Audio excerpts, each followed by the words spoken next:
Pero la alternancia, pero estábamos con un fallito que acaba de dictar la Corte por 6-1 y estábamos tratando de bajarlo y de mirarlo.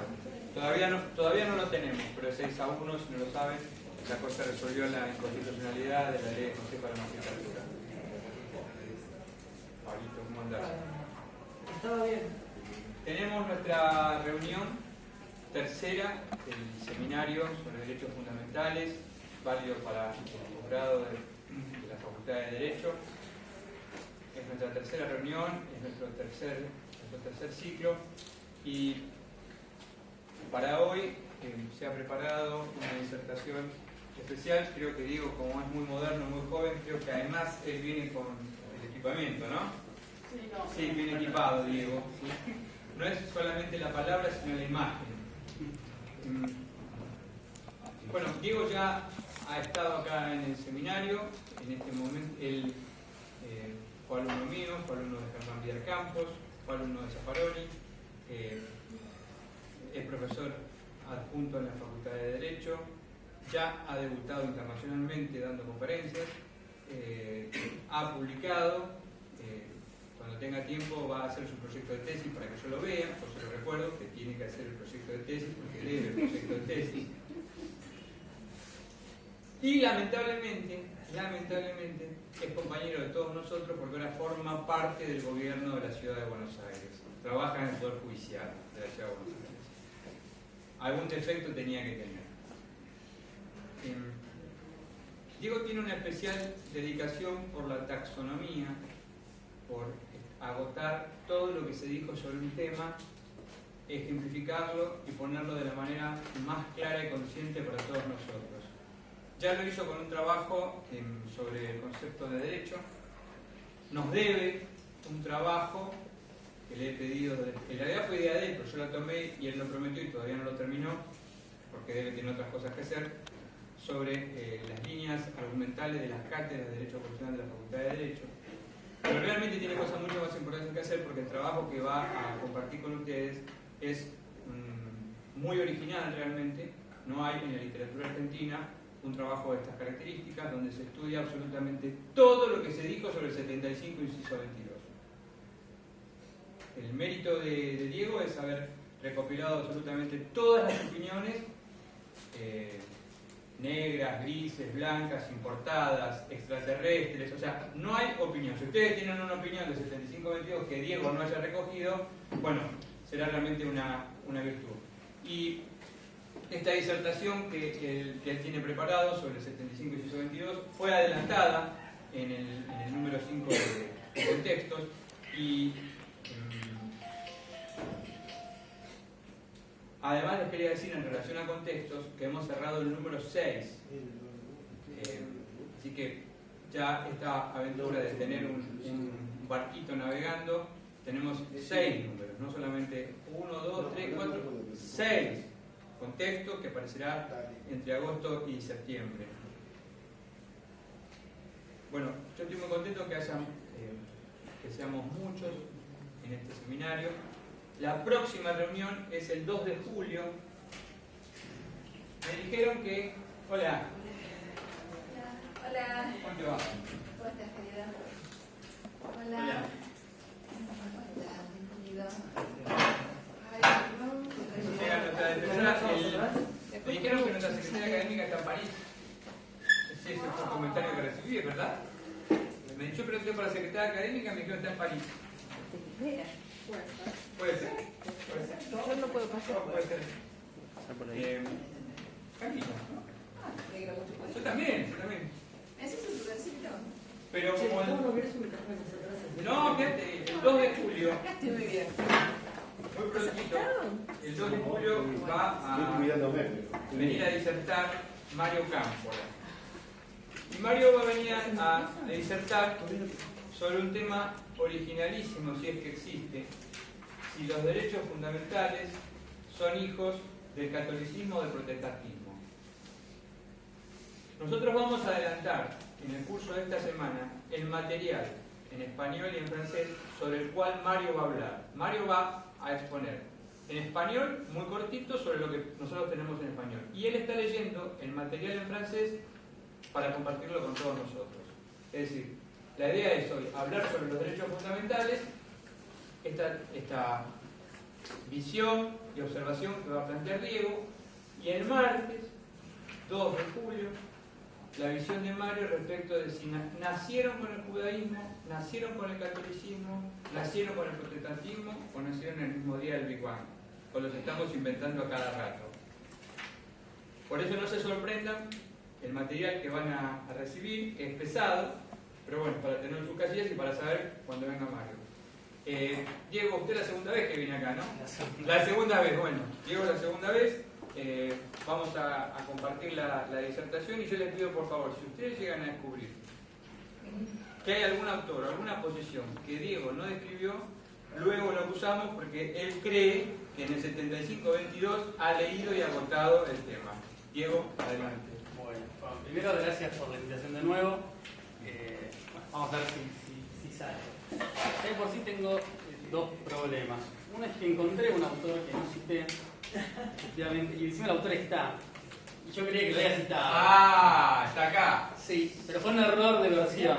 La versión que salió en contextos no tiene un autor que justo está acá. Así que Pablo. Primera fila. Sí, primera fila.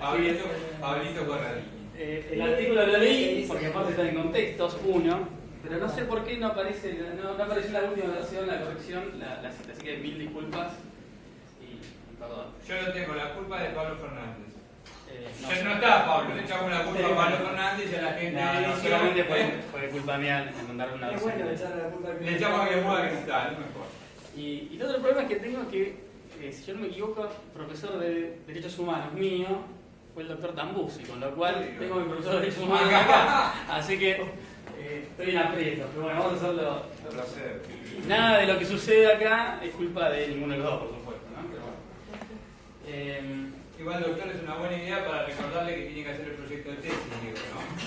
¿Eh? Sí. Si no, podemos resucitar esa vieja acta. No, eso no. Es un crimen de lesa humanidad, no se puede. Bueno, el trabajo está basado, la discusión de él está basada en el trabajo que está publicado en contextos, pero tiene algunos cambios, fruto que hace poco fuimos con Gaspar, fue Gustavo de otros profesores y me dijo que ahora a mí también, a Brasil. Entonces, para tratar este tema en Brasil a mí se me ocurrió poner otros ingredientes, entonces voy a hacer un mix de trabajo. ¿Cómo? ¿Callás algo de eso? No hubo callas. No, a mí esa parte no me invitaron. Entonces, bueno, tiene una serie de modificaciones, pero no cambian lo fundamental. Lo primero es que yo planteaba allá, porque claro, en Brasil utilizan la denominación de derechos fundamentales en general, y bueno, en toda Europa en realidad se habla de derechos fundamentales. La idea de derechos constitucionales como que parece como que no se utiliza como expresión, de hecho, y ellos tienen unos problemas, me refiero a Europa y me refiero a Brasil y Colombia, por ejemplo, que son modelos que se asemejan un poco bastante, es que pues ya no saben muy bien qué hacer con los derechos humanos, es decir, no saben dónde los ponen, o sea, cuál es la jerarquía, si son derechos morales, entonces queda ahí en el mundo de la moralidad, o si son derechos jurídicos, entonces son derechos jurídicos, como sería un auténtico derecho, bueno, ¿dónde los ponemos? O sea, ¿en qué nivel? Entonces, bueno, si por ejemplo uno lee a Alexis, por decir un autor que todo el mundo más o menos conoce, a los derechos humanos los va a catalogar como derechos morales. Y después están los derechos fundamentales, que son los máximos derechos en la jerarquía positiva. Bueno, es un problema de diseño de ellos. Yo tengo alguna noción de qué podemos hacer nosotros, y el 75-22 ayuda muchísimo en este sentido, y es quizás lo que la primera parte, la primera explicación tiene que ver con eso. Si uno trata de hacer una línea de evolución de los derechos, bueno, claro, todos los derechos nacieron como derechos naturales, en principio, lo que vemos en la filosofía, ¿no? Bueno, hay unos derechos que son innatos a las personas, que vendrán de la razón o vendrán de algún otro lado. Y bueno, después discutiremos cuáles son, porque claro, este criterio para identificarlos tampoco es demasiado objetivo pero bueno, nacieron ciertamente así. Un segundo movimiento en la evolución de los derechos es la positivización como derechos constitucionales. Claro, en realidad la primera positivización no fue en la Constitución, sino en la Declaración Francesa. Pero bueno, tenía naturaleza constitucional. El segundo movimiento en este punto es ya Estados Unidos, cuando sí hay una Constitución, que no tiene catálogo de derechos, la Constitución norteamericana al principio no tenía, y después aparecen las enmiendas, que ahí sí ya tenemos las primeras enmiendas que sí son un catálogo de derechos. Y ya no se habla de derechos naturales, ahí, si bien obviamente tienen un reconocimiento acerca del common law en Estados Unidos, por ejemplo, y aparecen como derechos escritos, positivizados en la norma que tiene máxima jerarquía dentro de la pirámide, por usar esta forma. Y con ese sistema se continúa, es decir, los derechos eran reconocidos por cada comunidad política en sus normas de jerarquía superior. Este sistema, este modelo, tiene un problema. ¿Qué pasa cuando el propio Estado es el que violenta los derechos que debía reconocer, que él mismo se comprometió a reconocer en su Constitución? O sea, ¿qué pasa cuando, típico caso, qué pasa cuando el nazismo decide olvidarse de su Constitución y empezar a hacer cualquier cosa? ¿Quién va a proteger los derechos? Bueno, lo que sucede es un movimiento de internacionalización de los derechos y aparecen los derechos humanos en declaraciones. Es decir, la tutela de los derechos de las personas ya no es un problema de cada Estado, sino es un problema de la comunidad internacional. ¿Sí? Es un tercer movimiento. Y quizás el cuarto movimiento es uno que estamos transitando, que es cuando se empiezan a complementar estos dos fuentes de derechos, la fuente interna y la fuente internacional. Cuando empiezan a confluir. ¿Y dónde confluyen? Bueno, confluyen, el 7522 es eso. Es una norma constitucional que lo que hace es abrir el juego y traer con la misma jerarquía constitucional a los derechos humanos. Entonces ahí uno diría, bueno, esta discusión termina cerrándose o empezando a abrirse de otra manera, mejor dicho. Entonces eso es por ahí una evolución. Yo lo que por ahí trato de plantear acá a futuro, porque este es un primer momento de un trabajo un poco más amplio, es que nosotros tranquilamente podemos pensar, nosotros, estoy sentado en el sistema argentino, que nosotros tenemos derechos fundamentales, y entiendo por derechos fundamentales aquellos que comparten o participan de la fundamentalidad de la Constitución, es decir, tienen la máxima jerarquía dentro del sistema positivo, y con esta definición de derechos fundamentales, es decir, no estoy diciendo si son buenos o son los mejores o los que más nos gustan, no es una fundamentalidad axiológica, es positiva. Están la jerarquía constitucional. Si yo me pongo en esta definición, que es una definición estructural, no es de contenido, ¿sí? Habrá un derecho fundamental a navegar por los ríos, y nadie diría que eso es fundamental a nivel vida, pero bueno, está en la Constitución. Nosotros podemos decir que hay dos tipos de derechos fundamentales en ese sentido, ¿no? Como máxima positividad. Y son los derechos constitucionales, 14, 15, 16, 18, los que están en el catálogo, y los derechos humanos, porque tienen jerarquía constitucional. Es decir, yo estaría dispuesto a decir que derechos fundamentales son estas dos cosas, la suma de estas dos cosas. Que claro, no es una suma muy simple, porque 7522, que es la llave de esta suma, resulta que tiene un montón de problemas interpretativos. Es una propuesta, si quiere, conceptual, pero me parece que soluciona, yo creo, por lo menos a mí me satisface, soluciona el problema de decir qué son los derechos humanos, si son derechos morales. No, son derechos positivos. Y están positivizados desde el derecho constitucional con la máxima jerarquía. Entonces son derechos fundamentales. Doctor, Sí. disculpe, ¿verdad? Sí. Cuando uno dice derechos humanos, en realidad se refiere a aquellos derechos que fueron como si fuesen agregados a la Constitución, ¿verdad? Esa es una forma de Sí. leerlo. Y cuando son agregados a la Constitución, desde mi punto de vista, deberían ser supraconstitucionales, porque si fueran constitucionales tendrían el valor de la Constitución. Ok. Bueno, si me permite, seguimos un poco más y este tema justamente va a aparecer. Bien. Bueno, básicamente el 7522, si uno quiere resumir el núcleo, es, bueno, tratados de derechos humanos, no todos, algunos, tienen jerarquía constitucional, en las condiciones de su vigencia, no derogan artículo alguno en la primera parte y deben entenderse complementarios de los derechos y garantías de la Constitución. Estas son las cuatro condiciones o recaudos o condiciones bajo las cuales determinados tratados tienen jerarquía constitucional. Son cuatro condiciones demasiado problemáticas, de hecho, de eso se trata el trabajo de hoy. Bueno, ¿cuáles son los tratados? Los 11 que están enunciados, ¿sí? Y los otros dos que tuvieron jerarquía a partir de la ley que aprueba el tratado, que luego permite la ratificación, y después la ley que dota de jerarquía constitucional al tratado, ¿sí? O sea, eso hay que tener en cuenta, que hay dos formas de jerarquizar el tratado, los que están enunciados y los otros, ¿no? Que adquieren jerarquía una mayoría especial por un acto del Congreso, ¿sí? No es un acto constituyente. Bueno, hay unos problemas que tienen que ver con dónde uno se posiciona a la hora de hablar de los tratados de derechos humanos. No es lo mismo leer los tratados de derechos humanos desde el derecho constitucional que leerlos desde el derecho internacional, porque son sistemas de pensamiento, de concepción distintos. Por ejemplo, una típica discusión es si los tratados de derechos humanos, uso tratados en términos genéricos para no meterme con declaraciones, ¿sí? como instrumento. Si son meras declaraciones que no tienen valor jurídico, ¿sí? Y por tanto son unas especies de guías, que uno las puede seguir, no las puede seguir y no pasa nada, o si son derechos. Efectivamente acá hay derechos, auténticos derechos, que en caso de que no se reconozcan o no se tengan aplicabilidad, lo que uno puede hacer es, bueno, reclamarlos jurisdiccionalmente. Esa es la típica definición de un derecho auténtico, es decir, una facultad que me confiere el sistema y que además, en caso de violación, puedo acudir ante alguna autoridad, típicamente la jurisdiccional, para restablecer ese derecho. Desde el punto de vista del derecho internacional de los derechos humanos, bueno, por ejemplo, uno dice, bueno, la Declaración Universal de los Derechos Humanos es una declaración, no tiene fuerza jurídica.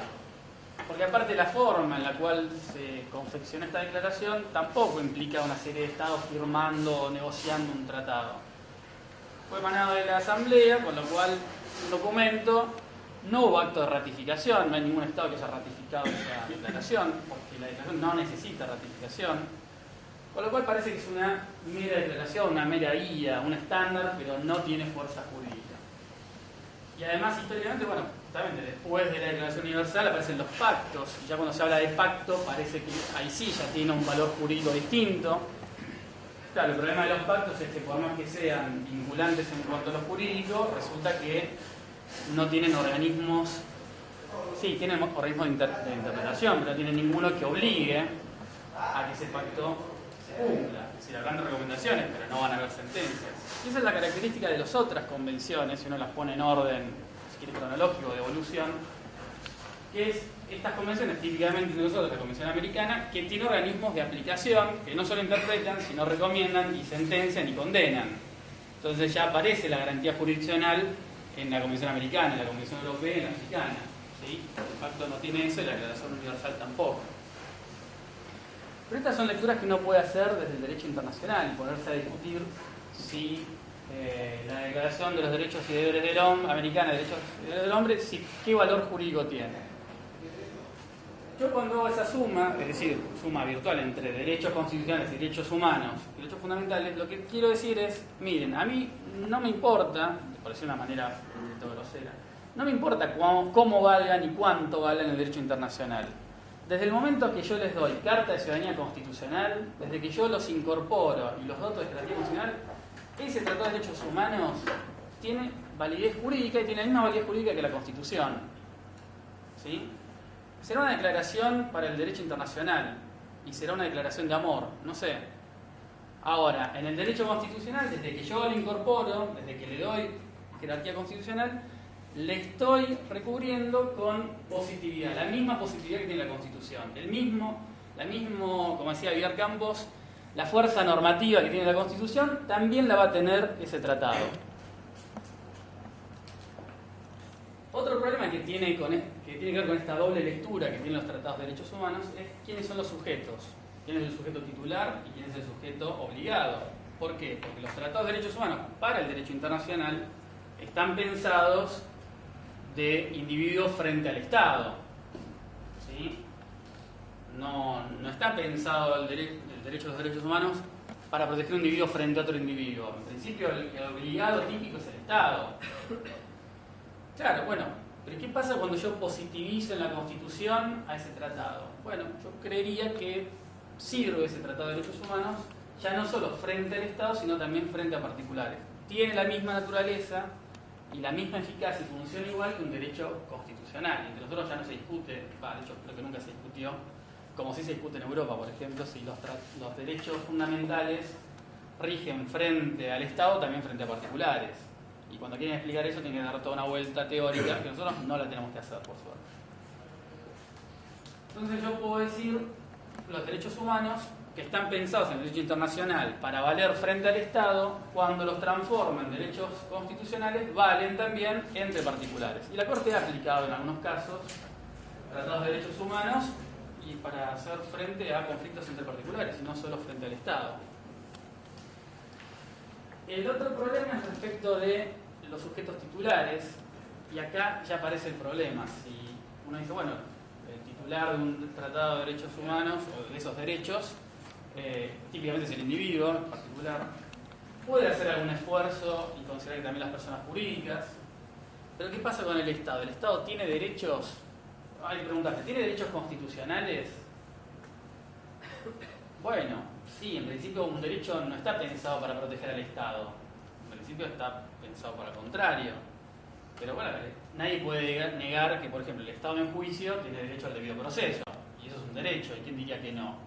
Y las provincias entre sí tienen derecho a la igualdad. Está bien, no es un derecho a, sino es una forma de estructurar. Pero bueno, se parece, claro. ¿Tiene derecho a propiedad el Estado? Y sí. Dignidad, bueno, yo qué sé, no sé, ya podemos empezar a discutir. Derecho a la vida, claro que no, ahí sí, es obvio. Pero entonces, ¿pueden servir los derechos humanos también para conferirle derechos al Estado en este sentido? Y ya eso es mucho más discutible. Mucho más discutible. Porque justamente están pensados frente al Estado y no para favorecer al Estado. Son límites al Estado, no refuerzos de sus potestades. Bueno, ¿qué pasa con otro problema? La selección de los tratados de derechos humanos que vamos a jerarquizar. Porque nuestra Constitución en este sentido es única, porque ha elegido cuáles son los tratados que tienen jerarquía constitucional en el propio texto. En general las constituciones, Colombia, México, Bolivia, Venezuela, Ecuador, hablan genéricamente de los tratados de derechos humanos que sean coherentes o consistentes con los derechos constitucionales, pero no enuncian cuáles son. ¿Sí? O sea, en ese punto el 75-22 es muy particular. Entonces uno puede discutir qué era mejor. Es decir, si era mejor enunciar puntualmente cuáles son o era mejor hacer una alusión genérica, como hicieron todos los demás. Bueno, esto es para discutir, es como si me gusta el chocolate o me gusta el dulce de leche, es totalmente discutible. La ventaja que tiene el hecho de que sea genérico es que, bueno, podrían haber quedado afuera algunos y nos hubiese gustado que estén jerarquizados. Uno si mira el 75-22, la verdad que estarían todos los que uno, me parece, todos los que uno quisiera que estén. Podemos agregar otros, qué sé yo, después, no sé, convenio OIT sobre pueblos indígenas, no tiene jerarquía constitucional, quizás alguno diría que bueno sería que se le dé otra jerarquía. Pero bueno, los fundamentales parece que están, y además se agregaron otros, con lo cual el catálogo está bastante amplio. Pero, repito, somos los únicos que trabajamos de esta manera, los demás hicieron alusiones genéricas. A mí la cuestión de la alusión genérica me genera un problema, que, como te digo así, abiertamente, que yo, como no sé cuáles son los tratados de derechos humanos, pero no es que porque yo no sé, porque no lo haya estudiado, sino porque no creo que haya ningún criterio objetivo, imparcial y además totalmente compartido para determinar cuándo un tratado es de derechos humanos o no. Sí, claro, si es una convención emanada del seno de la Asamblea General de la ONU, bueno, parecería que sí. Ahora, por ejemplo, además justo está el doctor Tamuz, la Convención Americana sobre Corrupción, no contra la corrupción, no sobre contra la corrupción. ¿Es un tratado de derechos humanos o no? No parece que fuese. Pero bueno, si uno dice que la corrupción atenta contra el desarrollo, bueno, capaz que sí. Un tratado acerca del derecho de autor o marcas y patentes, ¿sería un tratado que podríamos decir que es derechos humanos? No sé, y si fuese, no sea cosa, pienso, que a alguien se le ocurra suscribirse un tratado de esas características, dotarlo de jerarquía constitucional y mañana no pongamos tener una ley que permita que los medicamentos genéricos sean, porque sería inconstitucional, porque atentaría a un tratado. Entonces, la falta de definición, me parece a mí, acerca de cuáles son los tratados de derechos humanos, qué notas características permiten distinguirlos, me parece que hacen que uno tenga que señalar el 75-22 como una buena decisión de decir la Declaración Universal, este y otro, y no otros, en principio. Claro, por la vía del último párrafo del 6522 está abierta, ¿no?, la ventana para que entren estos tratados. Pero, bueno, la otra opción era cerrarlo totalmente. Y bueno, uno nunca sabe si mañana no aparece un tratado interesante que había que constitucionalizar. Por ejemplo, imprescriptibilidad, no sé si se ha quedado fuera. Entonces la solución argentina es ahí un intermedio entre las dos cosas, entre el catálogo cerrado y esa apertura total, que es la alusión genérica, que para mí tiene este problema. Bueno, y además aparece la discusión, ¿no? Si algo que ya adelante, si la selección que se hizo por parte del constituyente y por parte del Congreso, si es una selección adecuada, si pusieron cosas de más. Algunos justamente critican para qué pusieron la Declaración Universal que no tiene valor jurídico.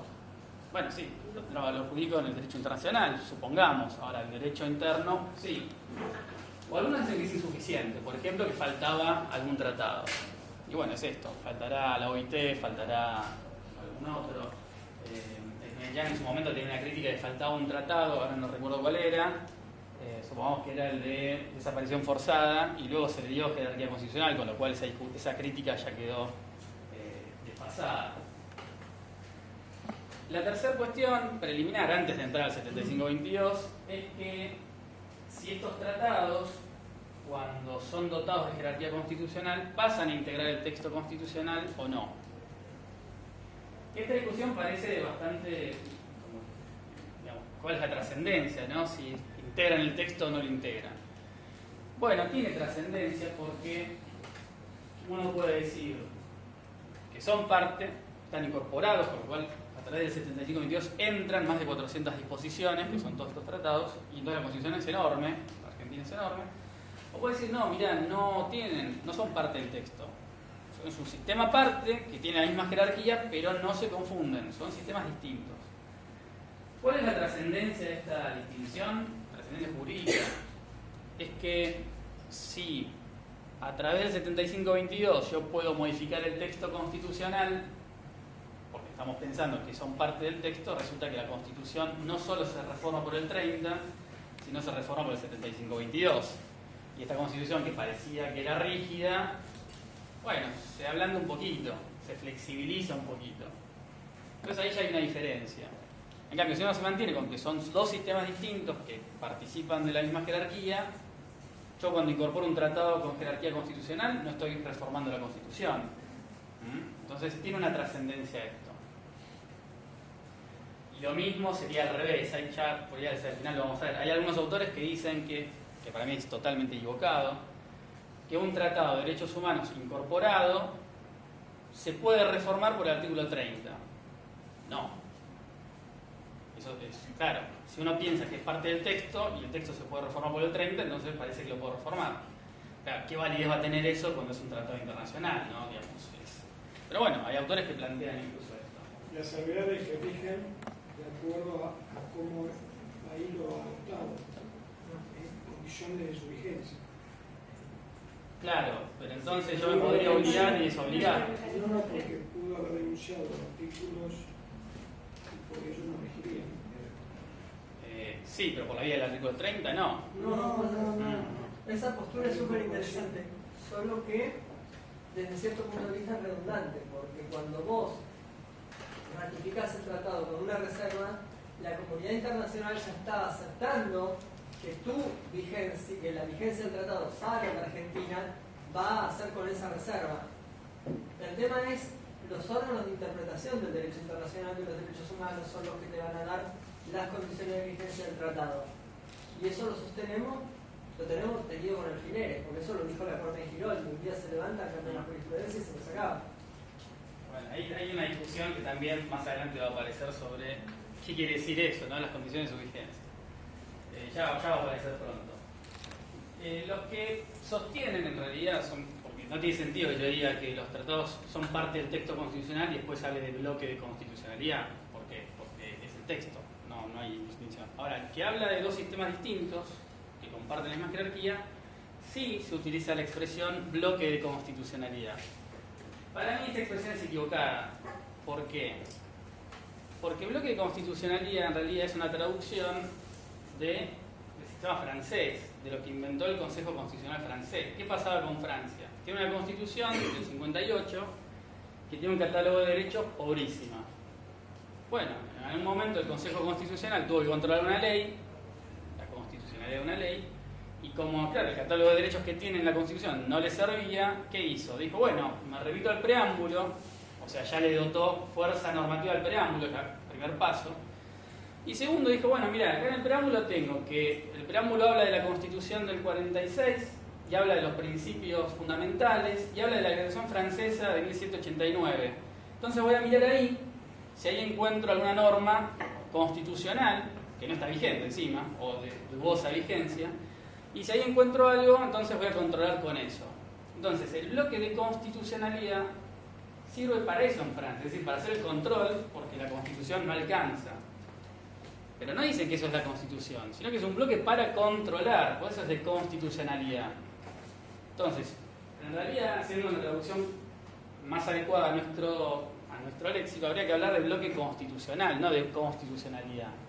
Porque no sirve solamente este bloque, si es que existe, para controlar la constitucionalidad de las normas, sino que sirve como máxima jerarquía, directamente. Pero por ahí es una cuestión terminológica. La Corte sí habla del bloque constitucional, no de constitucionalidad. Es terminológico, pero es bueno saber de dónde viene y por qué se usa esa expresión. Bueno, acá aparecen los 4 problemas capitales del 7522, que son justamente esas 4 frases que delimitan qué quiere decir esta cosa de la jerarquía constitucional. Primero está esa frase, la famosa frase en las condiciones de su vigencia.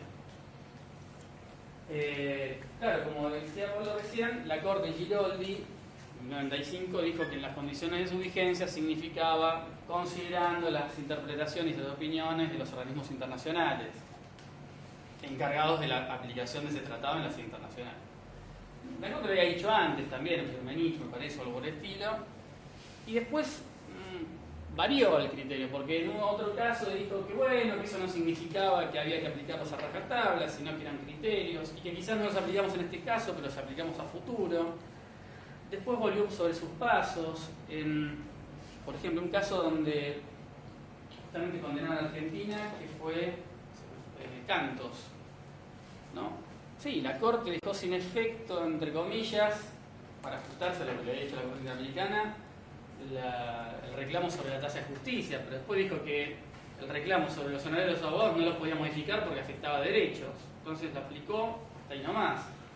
En casos más recientes, derecho, expósito, la Corte dijo, bueno, la Corte Interamericana me dijo esto, yo lo tengo que aplicar, y dejó sin efecto una sentencia propia. Es decir, esto varía porque, claro, como es jurisprudencia, depende del caso que digan, está muy extendida esta idea de que en las condiciones de su vigencia significa ver qué dijeron los organismos internacionales. ¿Te puedo interrumpir un segundito? Sí. Varía 10 veces más si observas los dictámenes de la comisión. En el caso Hagelin, por ejemplo, Claro. no correspondía porque cuando se acepta el Pacto de San José de Costa Rica hay una reserva de que no puede dictaminar ni la Comisión ni la Corte, la Comisión por lo pronto no puede dictaminar sobre los montos económicos que afectan presupuestos. Y en el caso Hagelin, el padre de Hagelin recurrió a la Comisión y cobró 3 veces más que los demás padres que tuvieron hijos desaparecidos en el país. Bueno. Y el gobierno lo aceptó. Si uno mira los debates constituyentes... Sigo. Sí, bueno. Un dato. Es así, un dato. Sí, tal cual. Si uno mira los debates, la verdad que ninguno de los constituyentes que estaban, por lo menos de lo que surge en las actas, a ninguno se le ocurrió que estaban pensando en esto. Porque en realidad lo que estaban pensando en las condiciones de su vigencia era esto, las reservas. Claro. La Convención Americana, hay una reserva justamente en materia económica o patrimonial, no recuerdo, patrimonial, y era esto, mirá, vos tenés jerarquía constitucional, pero con lo que dejé afuera no va a entrar ahora. No estaban pensando en eso. Pero bueno, ahí está demasiado extendido, y ya si hay tiempo hacia el final, si hay tiempo de hecho, vamos a discutir sobre esto. Porque claro, está muy bien que yo diga las condiciones de su vigencia, quiere decir, conforme las interpretaciones de la Corte Interamericana y la Comisión Americana, siempre y cuando las interpretaciones me gusten. Ahora, el día que venga algo que no me gusta, yo tengo que darme cuenta que esto quizás no significaba eso, quiere decir otra cosa, y entonces no es tan seguro. Esta es la segunda cuestión es también meramente dogmática, porque en realidad nunca sucede. ¿Qué pasaría si yo declararía constitución un tratado y ese tratado es reformado en sede internacional? Si supongamos que mañana se juntan los estados americanos y deciden reformar la Convención Americana, quitarle algo sobre... Esa reforma que hagan en sede internacional, ¿tiene jerarquía constitucional inmediatamente, en forma automática, o requeriría un nuevo acto de jerarquización? ¿Por qué digo que esta discusión es doctrinaria? ¿Por qué digo que no se da? Porque en general, cuando se trata de hacer modificaciones a estos tratados, lo que se hacen son protocolos. Y a ese protocolo uno aceptará o no. Digamos, no se retocan textos de esta naturaleza. De hecho, hay un protocolo facultativo que tiene jerarquía. Uno no está obligado a aceptarlo. Pero es una discusión un poco teórica que en la práctica no se va a dar. Creo que se va a dar. Bueno, el segundo punto, tiene jerarquía constitucional. Hay dos posturas muy marcadas, los que creen que jerarquía constitucional significa que tienen el mismo nivel, son equivalentes, están en el mismo plano, y la mayoría que cree que no. Sí, jerarquía constitucional quiere decir que están dentro del mismo bloque, pero los tratados de derechos humanos están un peldaño abajo, o están en la base de ese bloque. ¿Cuál es el argumento? Bueno, el propio artículo dice que los tratados de derechos humanos no derogan a la primera parte de la Constitución. Por tanto, eso significa que en caso de conflicto, como no pueden derogar, van a tener que ceder. Y entonces va a prevalecer la primera parte. Ese es un argumento. El otro argumento es sacar a colación el artículo 27 de la Constitución, que dice que los tratados que celebre la Argentina, con un léxico de 1800, obvio, dice que los tratados que celebre la Argentina no pueden estar en contradicción con los principios de derecho público de esta Constitución. Por tanto, dice, bueno, un tratado de derechos humanos no podría, o en caso que viole un principio de derecho público, tendría que ceder. Y por tanto están en un nivel secundario respecto de la primera parte o el 27 puntualmente. Bueno, esto se puede solucionar diciendo que los derechos humanos o los derechos individuales son principios de derecho público de la Constitución, por tanto esa discusión no se podría dar. Pero permanece lo de la primera parte, esta referencia. Otra discusión, justo la sacaba a colación el señor recién, era si los tratados de derechos humanos para algunos tienen jerarquía supraconstitucional, o sea, ni siquiera equivalente. Ya no, inferior obvio que no, equivalente tampoco, tienen supraconstitucional. Y esto hay que ponerlo en dos planos. Uno es el plano del derecho constitucional. En el derecho constitucional argentino no tiene jerarquía supraconstitucional. No la tienen. Ahora, en el derecho internacional, ¿tendrían? ¿Cuál es el argumento? Bueno, dado que por la Convención de Viena ningún Estado puede tener normativa interna que desconozca un tratado internacional, entonces eso significa que incluso una Constitución debería ceder frente a un tratado que haya sido debidamente ratificado. Bueno, es una postura. Yo estoy por la jerarquía equivalente, ni por la supra ni por la infra. Me parece que están en el mismo plano, en sistemas separados. Bueno, que no derogan artículo alguno de la primera parte de la Constitución, que es el trabajo de Pablo, ¿no? Que me olvidé. Bueno, acá hay varios problemas. El primero que es que hasta me parece gracioso es que no sabemos cuál es la primera parte de la Constitución cuando pusieron esto. ¿Por qué? Porque en 1994, cuando estaba haciendo esta reforma, la Constitución vigente, inmediata anterior, la primera parte eran los artículos 1 a 35, porque tenía un solo capítulo. Ahora resulta que cuando estaba haciendo la reforma se incorpora un nuevo capítulo, que viene del 36 al 43. Por tanto, el 75-22, cuando remite la primera parte, ¿a cuál de los dos capítulos se refiere? ¿Al primero, que era el único que había antes, o abarca los dos? O no es lo mismo. No sea cosa que haya un tratado de derechos humanos que colisione con el artículo, yo qué sé, el 39, no sé, por cualquier razón. No es lo mismo que yo me refiero al 1 al 35 que al 1 al 43. Bueno, esto no queda del todo claro. ¿Y qué pasa si colisiona con otras partes?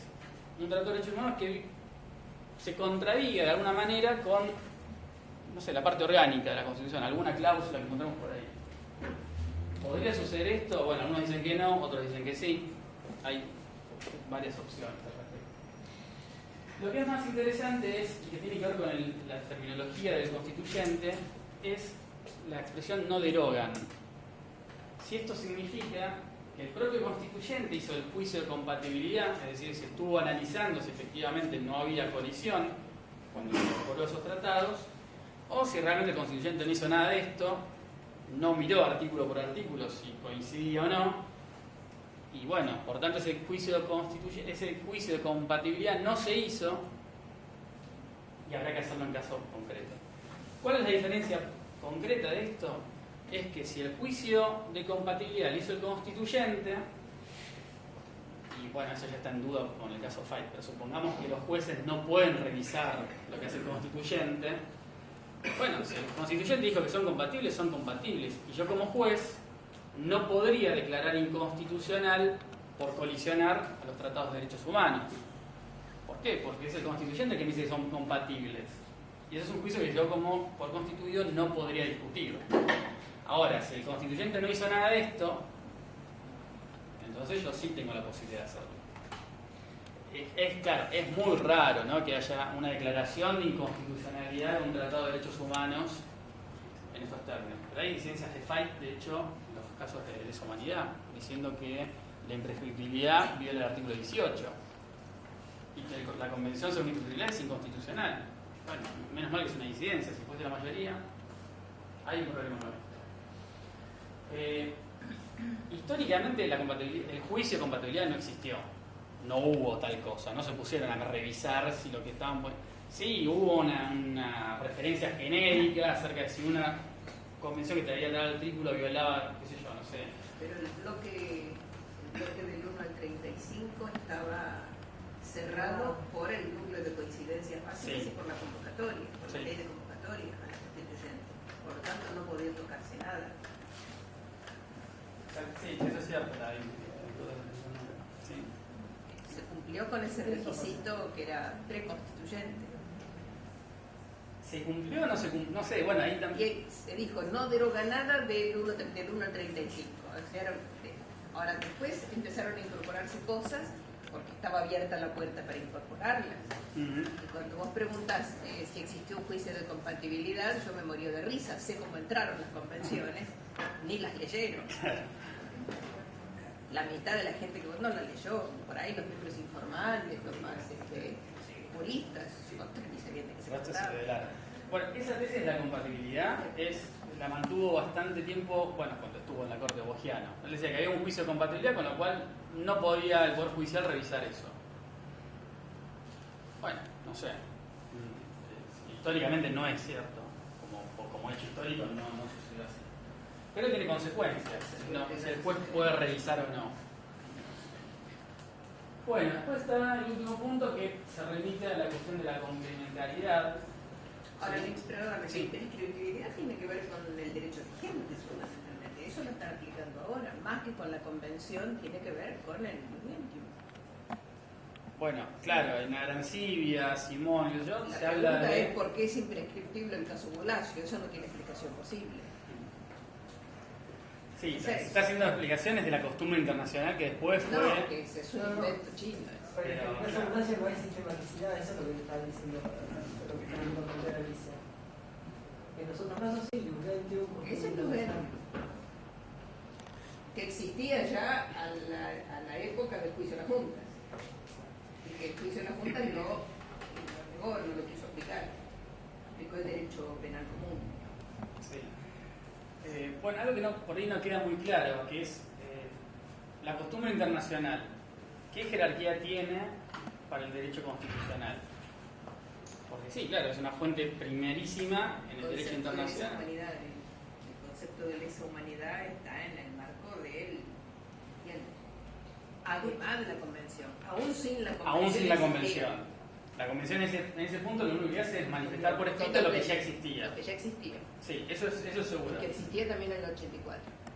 Sí. Eso vos, Diego, vos tenés el caso Schoenberger, que no es un caso a corte, lo importante es el caso del fallo en cámara del doctor Schifrin, La Plata, en donde te dan en el actual artículo 118, ex 102, Sí. donde habla de juicio por jurado, que te dice los juicios contra los derechos de gente que se hayan cometido en el exterior, fuera del territorio nacional, se terminarán postulados en las provincias en las que el Congreso designe. Entonces está bien, alguna interpretación muy restrictiva va a condicionar la jerarquía constitucional del derecho de gente a la existencia de juicios por jurados, pero digamos, si lo tomás como una garantía y por aplicación del predomine, el derecho de gente tiene jerarquía constitucional por el artículo 118. Sí, bueno, de hecho, la expresión derecho de gentes es el antecedente de esto que estamos hablando, ¿no? También hay un criterio que busca el mínimo perjuicio o, digamos, el máximo beneficio para la persona imputada. Bueno, ahí yo me estaba olvidando, me quería pasar de largo, pero es cierto. Claro, desde el derecho internacional aparece una serie de criterios que de hecho la Corte también lo refiere todo el tiempo, cualquier jurista lo refiere todo el tiempo, es pro homine, pro actione, pro un montón de cosas. Claro, todo eso es Claro. pero el problema personal que tengo, no personal, no, el ruido que me hace esto es que claro, si yo me posiciono en el derecho internacional de derechos humanos y pienso que estas son disposiciones a favor del individuo contra el Estado, contra entre comillas, ¿no? Digamos, protegiéndolo del Estado o exigiéndole cosas al Estado, claro, el pro homine me sirve para solucionar, o sea, entre persona y Estado gana persona. Ahora, ¿qué pasa cuando yo aplico estos tratados y los incorporo a la Constitución, lo que sea, y empiezan a funcionar frente a particulares? ¿De qué me sirve entre dos particulares el pro homine? No me sirve porque son dos homines en definitiva, o sea, ¿con qué? Y el pro actione, bueno, los dos tendrán acciones, una acción, uno y uno se defenderá, uno accionará otro. Entonces, estos criterios que a veces, incluso la Corte misma dice, no, esto lo resuelvo con pro homine. Hay casos que no sirve, o sea, lo que están eligiendo es una de dos posturas, pero habían dos homines del mismo. O sea, no, por ejemplo, no sé, van a resolver algo de aborto y no sirve pro homine. Se van a poner en colisión la madre con el nasciturno, ¿no? Porque en definitiva, salvo que uno de los dos no sea homine, y entonces se soluciona más fácil. Pero por ahí esas referencias, esos criterios que son tan habituales, pero tienen... el pro homine no tiene, digamos, se llama pro homine, pero tiene que ver con conflictos de normas, no con conflictos de una persona con el Estado. Pero está pensado el pro homine desde el derecho internacional, donde funcionan estos tratados de individuos frente a Estado. Está pensado No, así. es un principio general. Por ser principio general, aquí rige en cualquier situación jurídica. Y me da la impresión de que el tema no pasa porque el sujeto al que se le opone sea el Estado, sino que lo que está en juego es la dignidad humana. Y que el valor es la dignidad, no el límite contra el Estado. El valor es la dignidad humana. Y si fuesen dos situaciones de dignidad en conflicto, digamos, entre dos personas justamente. No sé, trae un caso que a mí siempre me pareció muy gracioso dentro de lo triste, triste o trágico, ¿no? Creo que es de Alemania en 2007. Resulta que con este tema de las Torres Gemelas, qué sé yo, entonces en Alemania hubo una ley que permitía a la aviación militar disparar frente a aviones civiles que habían sido tomados por terroristas. Entonces, lo que se planteó es qué pasaba con esta ley, si era constitucional o no. Es decir, si es válido para salvar una ciudad o un edificio que va a ser posible objeto de un atentado con un avión, bueno, hacer caer ese avión con los terroristas y con los civiles y con los pilotos, lo que sea, o si no, bueno, no se podía hacer eso y había que ver qué pasaba. Porque claro, la ley era muy cuidadosa, decía, bueno, cuando todas las medidas de disuasión no lleguen en un puerto, bueno, manden el jet y que lo bajen. Y claro, cuando esto se resolvió, yo intuyo que era muy fácil resolverlo porque no estaban justo en el momento que esto iba a pasar, o sea, había pasado bastante tiempo. Y el tribunal alemán dice, bueno, no, mira, hay un principio que es el de la dignidad, y ese principio de dignidad, bien kantiano, implica que ninguna persona puede ser medio para fines. Y si nosotros disparásemos contra ese avión, estaríamos utilizando como medios esas personas y para salvar otro fin, y eso no se puede hacer. Y la dignidad, digamos, yo veo un problema y no sé cómo solucionarlo. Yo con estos conflictos de derechos siempre tengo problemas porque Cuando son dos derechos distintos, a veces tengo problemas porque no sé cuál jerárquicamente tiene mayor valor. Pero encima cuando se trata del mismo derecho, cuando hay dos dignidades en conflicto, yo reconozco que no sé cómo hacer y veo que hay soluciones que a veces son por discrecionales, que uno puede compartirlas, pero yo no las puedo explicar por lo menos. Yo te insisto que el pro persona no tiene que ver con dos dignidades en conflicto, sino con dos normas aplicables a una misma situación. Una dice A, otra dice B. Sí. Claro, ahí ves el principio pro homine. Entonces, ¿cuál aplico? ¿A o B?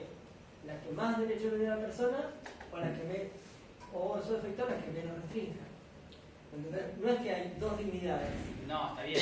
Claro, te permite elegir entre dos normas la que sea más beneficiosa a la persona, ¿no? Ahora, pero si es un conflicto entre dos personas, a eso voy. ¿Cuál es la más beneficiosa? Bueno, para una va a ser una y para la otra va a ser la otra. Pero es que para un conflicto entre dos personas va a estar la autoridad judicial que va a definir derechos. Siempre hay conflicto entre dos personas. Y te invoca el promina, por ejemplo. No, ¿por qué? No, digo que sucede. A veces la corte o los tribunales invocan el promina para resolver conflictos entre personas. Y yo veo que ahí ese argumento en realidad no suma. O sea, no justifica la decisión. Es una decisión porque, bueno, son incompatibles, no se pueden armonizar, hay que tomar una decisión y iremos por un lado o para el otro. Pero digo, el argumento, yo no lo veo, bueno. O sea, a mí no me satisface como explicación de la decisión o el razonamiento judicial. En el caso de los aviones, Sí. el que da la orden de bajar el avión con redes, ¿no está cometiendo el delito de lesa humanidad? Es el mismo caso de la norma que autoriza la tortura En Israel. en Israel. Claro, exactamente. Constitucional en Israel. Y fue declarado constitucional. Pero yo lo que digo, el que da la orden, que elige que esa gente va a morir, en vez de otra. Puede ser una actitud porque sea cualitativa, cuantitativa, porque puede ir un presidente en ese avión y no lo baja porque un presidente no le importa que se baje a una ciudad. O sea, puede ser cualitativa o cuantitativa. Ahora, el que da la orden no comete un delito de lesa humanidad porque desde el Estado está haciéndolo. Porque no mandan un jet, un particular que sale. No, sale un jet. Ahora se puede hacer mucho más fácil. Bueno, lo mandan igual. Alguien toca el botón. Alguien da la orden. La orden. Ni siquiera el tripulante, la orden. Sí. No sé. Hiroshima y Nagasaki. Porque el que tiró la bomba de Hiroshima porque no sabía lo que estaba tirando. Pero el que dio la orden sí. La orden sabía. Y nunca fue condenado en Nuremberg. Porque son los ganadores. Ahí el derecho de gente no sé. Ahí no se explicó el derecho de gente. Y los japoneses no serían gente. Claro. Bueno, O fue el primer acto de la Guerra Fría. Eric Hobsbawm tiene un libro que habla del siglo XX, un siglo corto y demás, y dice que en realidad las bombas de Hiroshima y Nagasaki lo que fueron fue una advertencia de Estados Unidos a la Unión Soviética. Japón ya estaba rendido prácticamente, no era contra Japón. Lo que habla él es de que ahí comienza, que termina en el 90, ese siglo corto. El siglo corto, claro. Y que la Segunda Guerra es parte de la primera. Bueno, pasamos de eso. Sí. no, bueno, pero está Sí. bueno. Bueno, la cuarta condición que establece el 7522 tiene que ver con la cuestión de que son complementarios. Y también acá hay una discusión si complementario significa que explicitan derechos que estaban implícitos, por ejemplo, ¿no? Antes habían, no sé, la vida en la Constitución no parece explícita. ¿De dónde se cuelga? Bueno, hay dos opciones. O una dice que el 33 es una especie de caja de desastre o cajón desastre donde entra todo lo que se nos ocurra. Y otros dicen, no, bueno, el 33 se refiere a soberanía del pueblo, se refiere a forma republicana, no habla de cualquier cosa. Bueno, ¿qué hacemos con la vida? Y bueno, la vida es un presupuesto para navegar, es un presupuesto para comerciar, por tanto está implícito en el 14, en el 16, en lo que sea. Entonces, algunos dicen, bueno, el 7522 lo que viene es a explicitar lo que antes estaba implícito. Esa es una opción. Y no puede crear nuevos derechos, dicen algunos. Bueno, yo no vería por qué. Otros consideran que lo que puede hacer es explicitar derechos, perfeccionarlos. No sé, pensemos...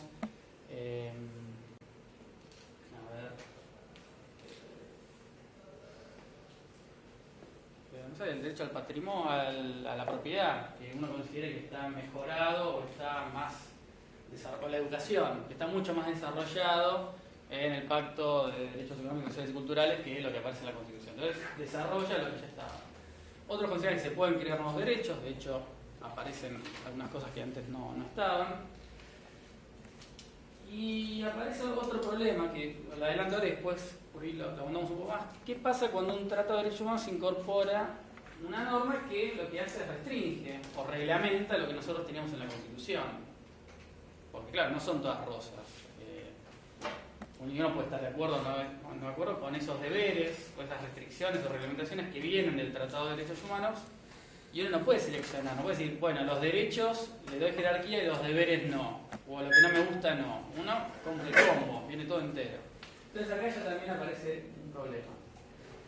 Y la otra cuestión, por ejemplo, un autor, Manili, dice que esta parte del artículo, cuando habla de complementariedad de derechos y garantías, da pie para considerar que la jurisdicción supranacional, o sea, la Comisión y la Corte, tienen entonces raigambre constitucional.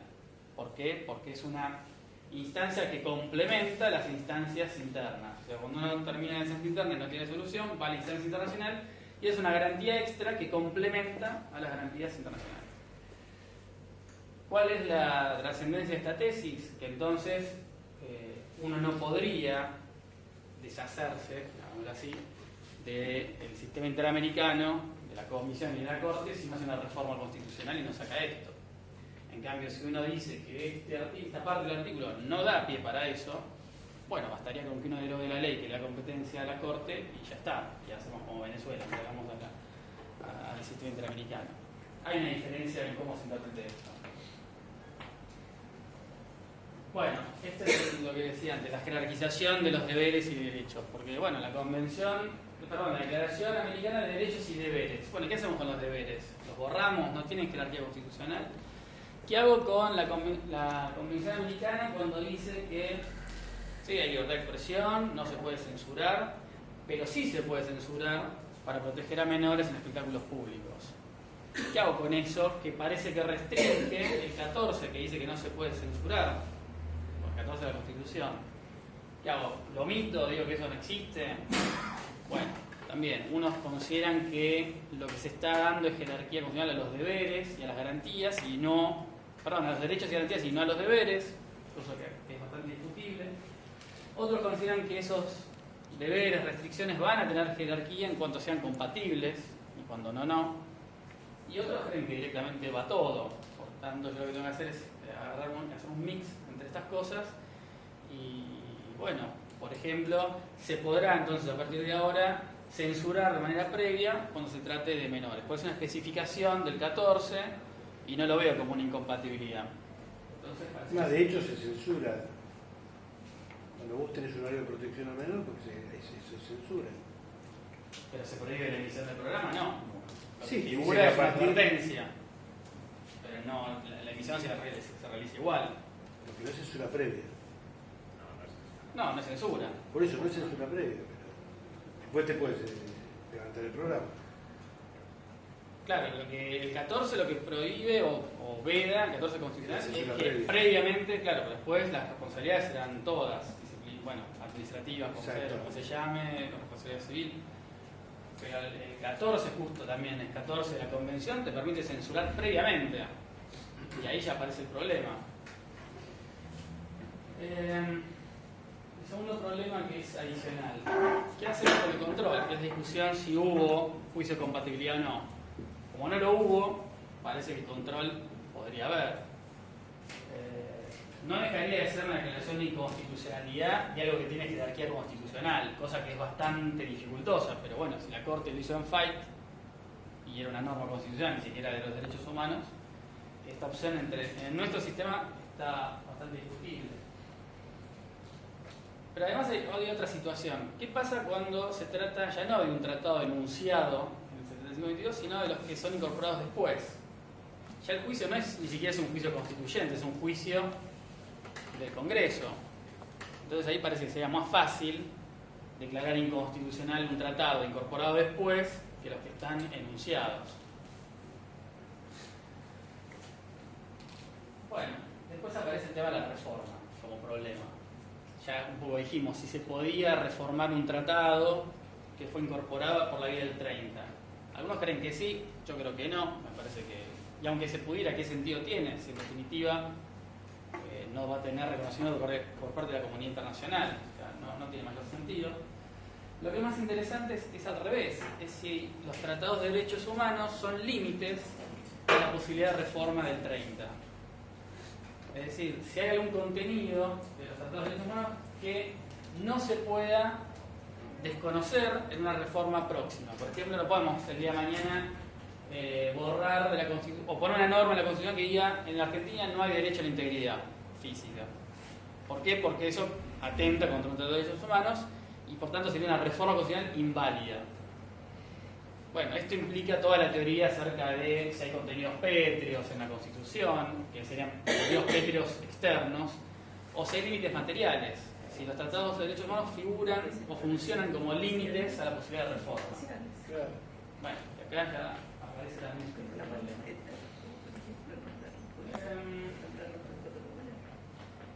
Hay dos cuestiones más que ya son por ahí más espinosas, que son las anteriores. Por lo menos para mí, a mí me cuesta más decirlo porque por ahí no es tan simpático como puede ir. Lo demás era simpático, ¿no? Que hay una pregunta en realidad. Si la jerarquía constitucional que estamos dando en forma expresa, el 75-22, se refiere a las disposiciones de los tratados o si se refiere a las interpretaciones que se hagan acerca de las disposiciones. Porque no es lo mismo darle jerarquía al enunciado que a la norma interpretada. Bueno, si lo miramos desde la Corte Argentina, de Giroldi para acá, con esos interregnos en el medio que dudoso, que yo, parece que está bastante aceptada la idea de que sí, efectivamente, no solo se le dio jerarquía a los enunciados, sino también a las interpretaciones que de ellos hagan los organismos internacionales. Ahora, si lo miramos al revés, es decir, desde la mirada de la Corte Interamericana, aparece en este último tiempo lo mismo. En Almonacid, es un caso más o menos reciente, no me acuerdo la fecha. Almonacid Arellano con Chile es de 2006. 2006. Bueno, ahí aparece con fuerza, ya algo que había aparecido en votos individuales de ello, la idea del control de convencionalidad, que es esto que los jueces no solo deben, cuando aplican normas, controlar esa norma en relación a la constitución del país, sino además en relación a la convención. Cosa que no hace. Cosas que son muy reacios a hacer. Cosas que son reacios a hacer, sí. La Corte lo hace muy seguido, los demás a veces. O no sé, no. Pero no solamente dijo eso la Corte en ese caso y a partir de ahí, sino que además expresamente dijo que no solo deben tener en consideración los enunciados de la Convención, sino también las interpretaciones que haya hecho la Corte. Es decir, que la propia Corte está obligando, o pretende obligar, a que sus interpretaciones acerca del enunciado sean tenidas en cuenta, con lo cual terminan coincidiendo. Yo les decía que había hecho esta charla, o parecida a esta, en Brasil, y en México, estuve averiguando, en México tiene una norma parecida y las interpretaciones de la Corte también son consideradas. En Colombia pasa lo mismo. O sea, parece que los tribunales máximos de los países que tienen este tipo de sistemas están de acuerdo que no solamente se jerarquiza al tratado, sino también a las interpretaciones que de ellos provengan. Y no solamente las interpretaciones que caigan en casos referidos al país, que eso sería obvio, de una sentencia de Argentina habría que aplicarla, aunque en tantos pasa esa cosa media rara, sino las sentencias referidas a otros países. Y la última cuestión, que es la más espinosa en realidad, y que puede tiene que ver un poco con lo que está pasando en el derecho interno argentino y se potencia más con el derecho internacional, es que, bueno, ¿cómo juegan los derechos humanos en una democracia? Porque En una democracia se supone que los ciudadanos que viven esa democracia tienen la posibilidad de autodeterminarse o autodirigir la vida comunitaria. ¿Qué pasa cuando se toman decisiones que son no contestes o violatorias de derechos humanos? ¿Qué pasa con esa decisión democrática? Democrática, bueno, en este sentido. Hay dos sentidos de democracia, que eso hay que aclararlo antes. Uno puede considerar que la democracia es una forma de gobierno y eso implica que las decisiones se toman por mayorías en determinadas instituciones, órganos del Estado, por supuesto, y que esa decisión mayoritaria es válida porque es mayoritaria, justamente, porque hubo un debate previo, supuestamente hubo un intercambio, y bueno, lo cierto es que la mayoría quiere eso, y eso es una decisión democrática. Más allá del contenido, o sea, en este sentido uno diría, bueno, si todos los nazis o todos los alemanes se pusieron de acuerdo en implementar el sistema nazi, bueno, será una decisión más democrática, un contenido terrible, pero democrática será igual, en este concepto procedimental, que tampoco sucedió en ese caso. Pero bueno. El otro sentido de democracia es un sentido que no es procedimental, sino es de contenido. O sea, la democracia no es una forma de gobierno y nada más, es una forma de vida, si se quiere. Tiene que ver con una serie de libertades, una serie de derechos que se respetan y que se respetan en cualquier sistema y en cualquier tipo de decisión, sea mayoritaria o sea contramayoritaria. Claro, en este sentido juega mucho mejor la idea de los derechos humanos, porque se supone que los derechos humanos son justamente el contenido de esa democracia. Ahora, cuando yo lo quiero llevar al contenido de los derechos humanos, a la idea procedimental, me aparece el problema. Cuando hay una decisión mayoritaria, con amplio consenso, y que resulta que es violatoria de un tratado de derechos humanos, ¿qué pasa con esto? Ahí sí hay un conflicto. El caso que a mí me parece que es el paradigmático, que es el peor de todos, que se dan este tipo de cuestiones, son justamente los crímenes de lesa humanidad. ¿Sí? ¿Qué pasa cuando la propia comunidad política decide tomar una decisión que es desconocer los crímenes de lesa humanidad que perpetró? Entonces yo hice una especie de clasificación, ya que justo apareció el profesor Ferreira y hablaba de la taxonomía de las cosas. Yo hice una taxonomía de decisiones que tiene que ver justamente con todas las decisiones de la Corte Interamericana o de la Comisión eventualmente, o de los propios países en algunos casos. Y claro, son todos estados latinoamericanos que han pasado por esto. Entonces, distinguí primero autoamnistías, es decir, la idea de, y uso amnistías en sentido genérico, es decir, como perdonar o olvidar o pasar de largo crímenes cometidos. Entonces, una cosa es una autoamnistía y otra cosa es una amnistía, es decir, que provenga de un gobierno o de un sistema posterior. Y los clasifiqué de lo más fácil a lo más difícil, si se quiere. ¿Por qué? Porque una cosa es una amnistía que dicte el propio gobierno que perpetró esos crímenes de lesa humanidad y que sea un gobierno de facto, y esto es Chile. Esa decisión claramente no es una decisión democrática porque es un gobierno de facto, es decir, no hubo un procedimiento democrático en el sentido de debate, fue otra cosa. Bueno, se inventó una constitución, el tipo. Bueno, sí, pero ese es el caso más fácil que los que vamos a ver después. Y bueno, esto es fácil invalidarlo, porque es un gobierno de facto que se autoamnistía. ¿Qué validez puede tener, qué legitimidad puede tener esa decisión? Ninguna. Ahora hay un caso distinto, que es un poco más difícil. ¿Qué pasa cuando es una autoamnistía, pero ya no es un gobierno de facto, sino es un gobierno de iure? Y esto es Perú. ¿Qué pasa con eso? Porque no es lo mismo, es un poco más difícil. Bueno, la Corte Interamericana también invalidó esto Barrios Altos. Ahora pasemos al otro punto, que ya se va complicando. ¿Qué pasa cuando ya no es una autoamnistía y es una amnistía? Es decir, el perpetrador del crimen de lesa humanidad perdió el poder a favor o le fue arrebatado el poder o lo que sea por otro gobierno, y ese gobierno siguiente es el que amnistía el crimen que perpetró el anterior. Bueno, el caso argentino. Bueno, el caso argentino de esta tríada que presento ahora es el menos complejo. ¿En qué sentido? Que esa amnistía no fue una decisión libre, voluntaria y totalmente consensual, qué sé yo, sino se podría decir que fue una imposición política para la salvaguarda del sistema. Ahora, ¿qué pasa en Brasil? Justo que es algo que a ellos les dolía bastante porque no lo pueden salvar, por lo menos por lo que me decían. ¿Qué pasa cuando esa amnistía ya no es una imposición política de los que estaban antes, que perpetraron el crimen, sino es un acuerdo político y que encima está en la base de la Constitución? O sea, la Constitución de Brasil, del 88, está generada en un acuerdo político que implicaba la amnistía. Entonces, acá ya no es lo mismo, porque si yo dejo sin efecto esas amnistías, parece, o ellos lo ven así, se les puede derrumbar el edificio constitucional. Algunos hablaban incluso en el Tribunal Superior Brasileño hablan de ese acuerdo político como la regla de reconocimiento del sistema. Si yo anulo eso, se me va a caer el sistema. O sea, utilizando la terminología está.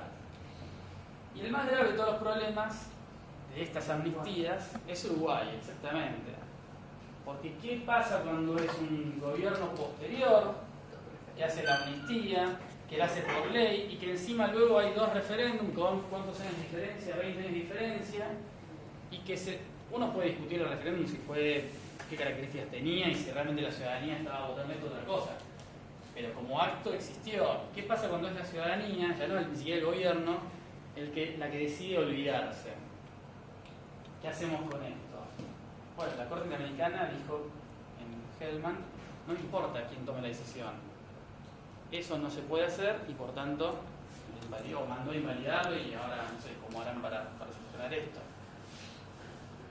Ahora, este caso es paradigmático porque encima justamente están los supuestos para mostrarlos.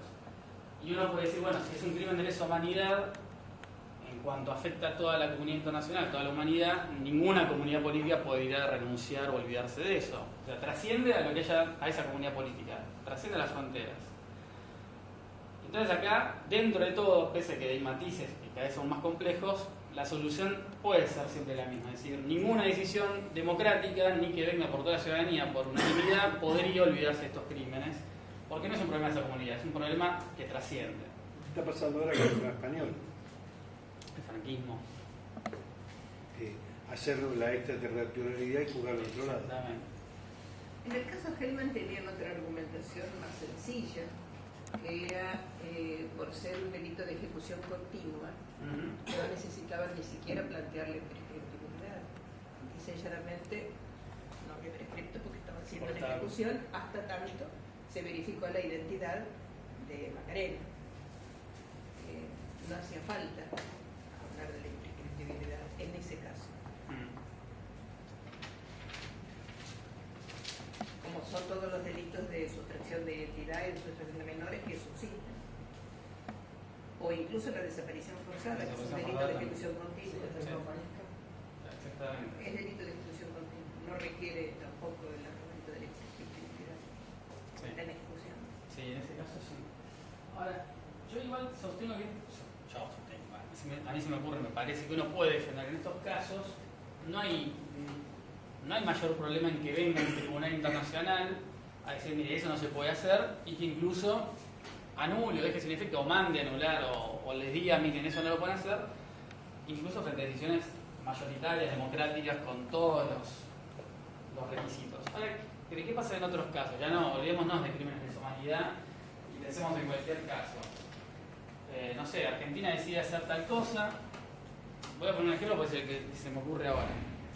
La Argentina decide impulsar el matrimonio igualitario. No sé, amplio debate, se discute, foros, qué sé yo, se sanciona. Justo el caso no daría, pero supongamos que alguien considera que eso viola sus derechos humanos, va hasta la Corte Interamericana y la Corte dice, sí, efectivamente Argentina violó. ¿Te puedo poner un caso? Ah, sí. ¿Lo acepta? Sí, claro. Imaginemos que en la Argentina se regulase legalmente la elección de los consejeros de la magistratura. Con la ley de medios, que sería también... Hablemos con la consejera de la magistratura. Imaginemos que la ley declarase que la elección es estamental y no por el cuerpo electoral. Imagine también que una diputada del oficialismo diga que va a llevar el asunto a la Corte Interamericana. ¿Qué opinaría usted de eso?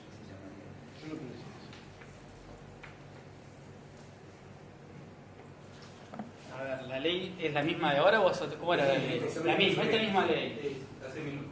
Y a la Conti adelantó que va a ir a ¿La construcción qué? ¿Cómo lo ves? Y la Corte Interamericana que, a ver, supongamos que dice... Y supongo que pedirá el 23, derecho político. Claro, pero ahí... Supongo que empezará por la comisión. Pero ahí la Corte, ¿qué diría? Que la ley es convencional, digamos. Eso diría. Que la ley es convencional. Es decir, que está de acuerdo a la convención, por tanto la sentencia habría que dejarla sin efecto, la sentencia de la El Corte. Estado viola, El Estado viola el derecho, por el lo Estado cual... viola el artículo 23 del Pacto de San José de Costa Rica a través de la sentencia de la Corte De Suprema. la Corte, pues la que estaría violando es la sentencia de la Corte, con lo cual ahí no habría problema. Bueno, en el caso de Bulacio ocurrió así. Si fuese, sería más grave al revés. Supongamos que la ley del Consejo no sé, que prevé y entonces alguien considera que eso viola un derecho. Y va hasta la Corte y la Corte dice, sí, mire, tiene razón, esa ley no se puede. no se puede aplicar. Bueno, ¿hasta qué punto uno toleraría, uso tolerancia, que la Corte Interamericana le venga a decir a uno cómo regular su Consejo de la Magistratura o no? Bueno, el otro punto diría, bueno, ¿para qué se sometió a ese sistema si después no va a aceptar lo que le digan? Pero hay la ley de medios, supongamos que Ahí no hay derechos humanos. ahí no hay derechos humanos. Es un tema del mercado. Pero si lo plantean como expresión o no sé, Regulación del mercado. No hay derechos humanos en el país. habría que ver. Es una radio y no van a Sí. El medio puede ser. Igual no hay derechos humanos. Es una disputa de participación en el mercado. Ahora, esto suena raro, Diego. Esto suena raro. Porque no se puede tener acceso al sistema interamericano para pedir la inconstitucionalidad de una sentencia, la anticonvencionalidad de una sentencia. Bueno, pero pasado. No, vos pedís la anticonvencionalidad del accionar del Estado a través del Poder Judicial, no estás apelando a la Claro, sentencia. no es solamente el Estado del Poder Pero en la Ejecutivo. práctica es una apelación de sentencia. Sí. En la práctica es una apelación de sentencia, Paulito. Entonces le pedís a 7 jueces que nadie votó Bueno, ese es el problema, ¿no? Bueno, por eso te estoy que diciendo digan que, no lo veo. que es lo que tenemos que hacer los argentinos. Porque justo por eso yo planteaba que el problema es que... Pasó en Uruguay. Digo, a los jueces de la Corte, menos por porque no habrán sido votados, pero han sido designados por los representantes del pueblo. Ahora, Me pregunto quién votó. podría para darse Costa interamericana. Rica.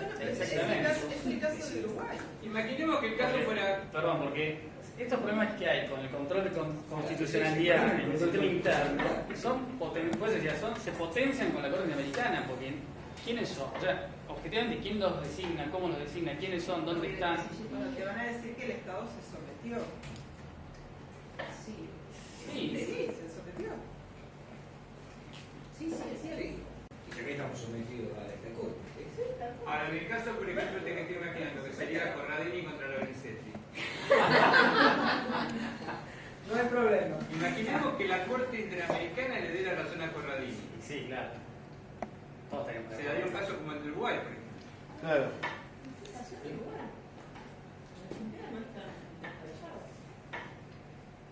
¿Qué tendríamos? El Poder Ejecutivo a favor, el Legislativo a favor y el Judicial en contra.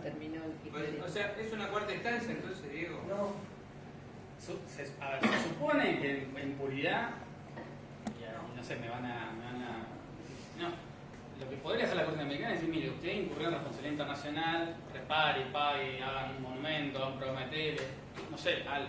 monumento a la ley. Lo que pasa es que la Corte Americana no hace eso nada más. Ha empezado a hacer cosas que no parece que podía hacer. Pero se ha metido con derechos electorales. En el caso de México, Sí, se ha metido no sé, con qué no se metió. sí, digamos. electoral, familia, sí, sí. Y las decisiones no terminan con la responsabilidad internacional. Obliga a hacer muchas cosas. En el caso de Bulacio reabrió la causa. Bueno, se olvida Cosa que a veces juzgada. el tema llega a la Corte, porque empieza por la comisión, y que a veces el tema llega. No, es una hipótesis. Esa No, es no, estamos especulando. Incluso funciona también, Es un escándalo. funciona como una apelación, como me parece, porque si la Ellos Corte... dicen que no quieren ser la cuarta instancia. No, Pero lo hacen. pero lo hacen porque encima, por ejemplo, Esa es la Corte Internacional. si la Corte No, Suprema, está escrito en el caso. Eso de cuarta instancia, no aplica derecho interno. si la Corte Suprema después deja sin efecto su decisión para adecuarse al dijo de la Corte Interamericana, ¿qué diferencia hay con una apelación? O sea, claro, no es que la Corte Interamericana dejó sin efecto decidir en instancia anterior. En ese sentido no es una apelación. Pero ellos dicen, miren, ustedes violaron la convención, esa sentencia deberían, no sé, hacer algo, o les incurra en responsabilidad internacional. Y el Tribunal Supremo argentino, ¿qué hace? Bueno, dejo sin efecto mi sentencia y dicto otra cosa. Bueno, se parece a una especie de... No, si llegara a ocurrir esa hipótesis, no es el tribunal da vuelta. En realidad se abre el juicio político del tribunal. Porque si llega a haber una instancia supranacional que cuestiona en este nivel y con el tema, siendo una cuestión de elección de uno de los poderes del Estado, estamos hablando del Poder Judicial, en realidad, a mi manera de ver, serviría la instancia del juicio político.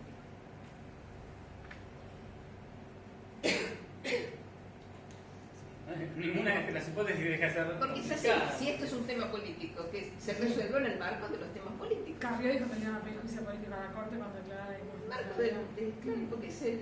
No, Carrió dijo lo contrario. No, ¿sí? No, que le iban a pedir juicio político cuando declarara la inconstitucionalidad. Sí, no la declaraba. No, que los diputados del oficialismo le iban a pedir juicio político cuando la Corte declarara la inconstitucionalidad. Ahora no se lo pueden pedir, pero si llegara a haber una instancia internacional, se abre el camino del juicio político. Bueno, porque si incluso, supongamos, la Corte Interamericana dice, la sentencia de la Corte... Sería una causal, por ejemplo, que si la Corte Interamericana le dice a Argentina, usted incurre en responsabilidad internacional por culpa de su Corte, ¿es causal para remover los juicios políticos? Haber hecho incurrido... Es un camino para intentarlo. Es un camino. Mal desempeño. No me decía que lo sea, pero... Si yo me pongo del lado del oficialismo, utilizaría el camino del juicio político. Yo utilizaría ese. Era una buena causal, de hecho, para... Sí. Hicieron incurrir en responsabilidad internacional. Aparte, la Corte Interamericana tiene su tiempo, pero a veces se apura mucho, a veces no. Y la Corte Suprema también tiene sus tiempos. También, Presos ahí se mueven. Y hablemos de las cautelares, ¿no? ¿no? Las medidas previsionales que toma también la Comisión. No sé, hay un montón de cosas que no se supone que podían hacer y las están haciendo. Todos los poderes. Todos los poderes, ¿no? Todo se puede. Y en el caso de lo que planteaba recién Alicia, de la ley de medios, que va a salir el mes que viene, ¿no? Cachito antes.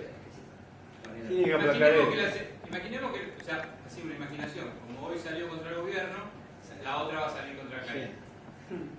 Así, pura hipótesis. Así frena. La teoría de una decana, una de arena. Por ejemplo. ¿Y ahí quién podría, o sea, ahí quién haría la demanda? Carrió. Pero... No, hay un afectado que Para mí no corresponde. Puede ser, Alicia, por Diego, el lado de la libertad de Diego, expresión. no se rompa la cabeza, porque hoy fue 6-1 y no se rompa la cabeza en cuestión de las estructuras argumentales. Puede llegar a ser 4-3 lo que estamos pensando. O sea, no es una cuestión de argumentos, es una cuestión de peso de mayoría, porque se resuelven así los casos. Por penales. Imaginamos que fuera por penales, 4-3. Eso le da para ir a reclamar a la instancia internacional también. O sea que terminan dos casos en sede argentina y pueden llegar en la Corte Interamericana. Nosotros quedamos acá cruzados de brazos esperando a ver qué dicen. 7 jueces que nosotros no elegimos, que no sabemos nada, a ver cómo es el derecho argentino. ¿Me equivoqué por mucho o por poco? No, aquí. A mí me parece... No sé, te gustó la otra vez. Vos te equivocaste cuando adheriste. No, porque también uno adhirió para algo y no para esto que se desbandó. Está bien, pero uno cuando adhirió, ahí lo podés denunciar el tratado y se acabó, como hizo Venezuela. Bueno, ahí también otra cosa para discutir. Venezuela aquí se está enojada con la Comisión.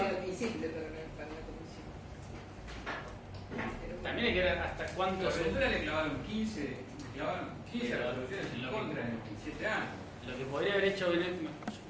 No sé, es difícil decir yo hubiese hecho, no tiene sentido hablar de esos términos, pero uno puede quitarle la competencia de la Corte y no denunciar el tratado. Y bueno, mira, yo sigo con la convención, lo voy a interpretar como a mí se me parezca y no me someto a... Eso se podía haber hecho. Venezuela prefirió tirar todo por la ventana. Bueno. No, te quedan las peticiones igual, si no denuncias el tratado.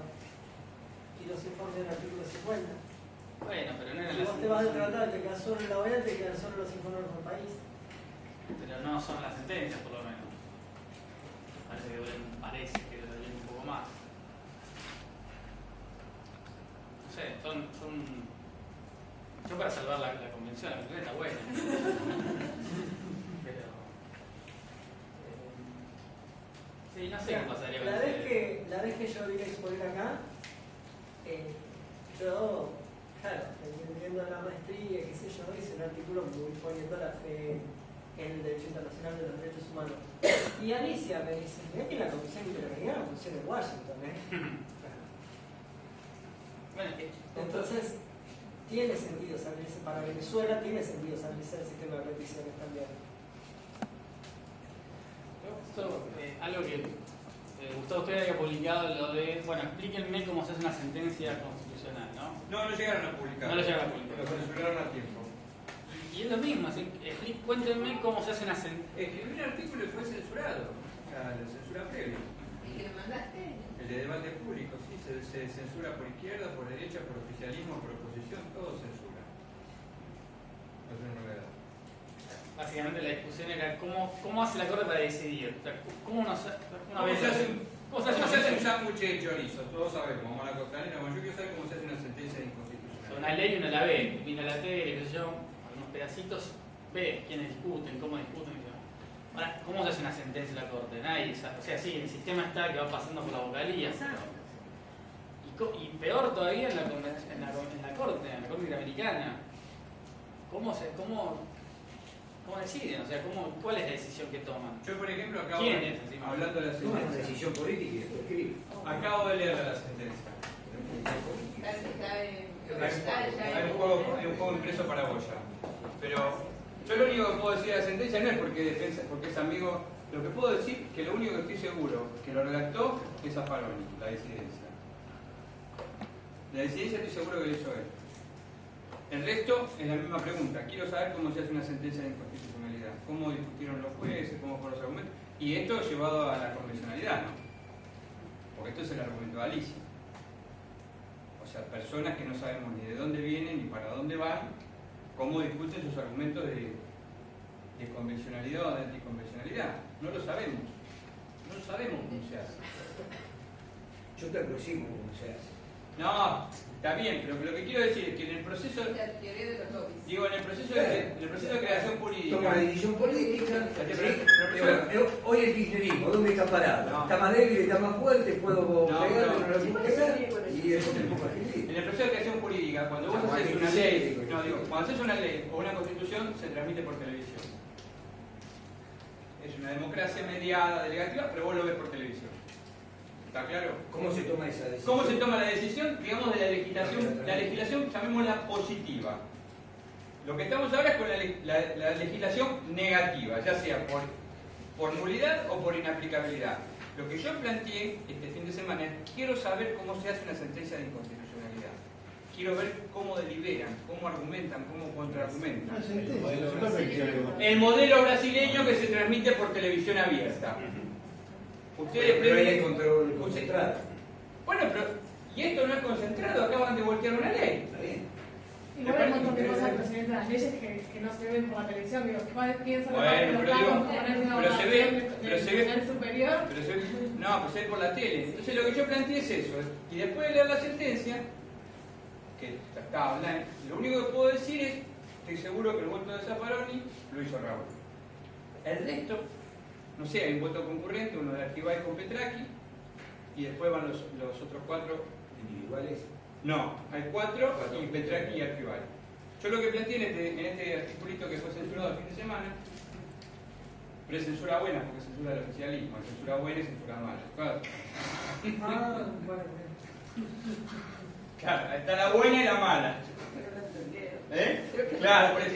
No entendemos que son las archivos de la Cámara, no entienden este idioma, que es muy complejo. Yo lo que quería decir, muchachos, hagan una audiencia, tramitan por televisión y quiero ver una sentencia. Lo que planteaba Diego es un tema grave todavía. Esto que él decía de Hellman. Los uruguayos ni saben cómo la Corte Interamericana les tomó la decisión diciéndole, mire, todo lo que ustedes decidan, a mí no me importa.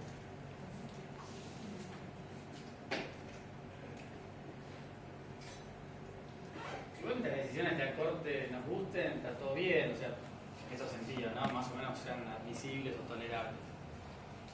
si se descuelgan con algo. En el caso de Horacio, todos los miembros de la Corte la han criticado, sin embargo acá creo que hay una cosa superior que es seguir formando parte del sistema interamericano y de los compromisos contraídos. Hay un compromiso internacional que es superior al fastidio que uno le da alguna sentencia muy arbitraria como la de caso Horacio. Yo en eso estoy de acuerdo. Es más importante seguir perteneciendo al sistema y bueno, comerse.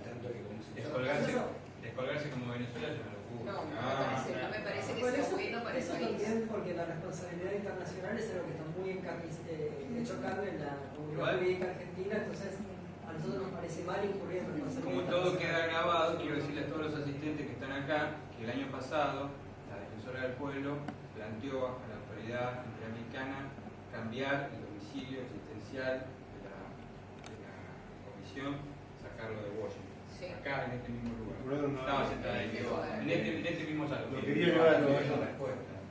¿Cómo? Eludió bastante bien la respuesta. Eludió bien la respuesta, ¿te acordás? Sí. Y ahí sacaba el que por otra parte tampoco combatieron, tampoco ratificaron el Pacto de San José de Costa Rica. Pero falta de derechos civiles con muchas Yo esto no sé si la sede de un país que no lo ratificó. Claro, sí, Ser un poco. Bueno, total, es neutral. Diego llegó hasta acá y está aprobado. Hoy terminaríamos la reunión. Lo que yo les quiero recordar es a todos ustedes que acá en el ámbito del seminario se encuentra vigente la posibilidad de que cualquiera de ustedes plantee un tema de investigación. ¿Qué es el tema de investigación?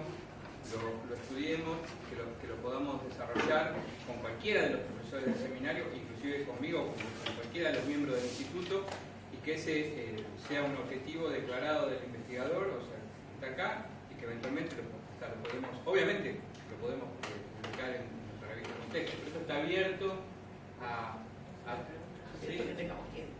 Bueno. A ver, uno plantea algo que es bastante innovador. Y ahora no lo quiero plantear, lo quiero primero consultar incluso con ustedes. Si lo que se plantea y después puede tener un uso político. ¿Sí? Gravísimo.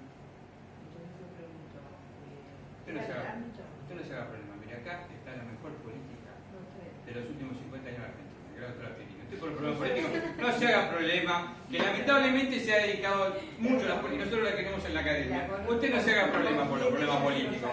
Por eso no se haga problema. Todos los políticos no se haga problema. Ella se lo va a resolver. Ahora que termina como defensora, la vamos a tener finalmente en lo académico, donde la queremos tener nosotros.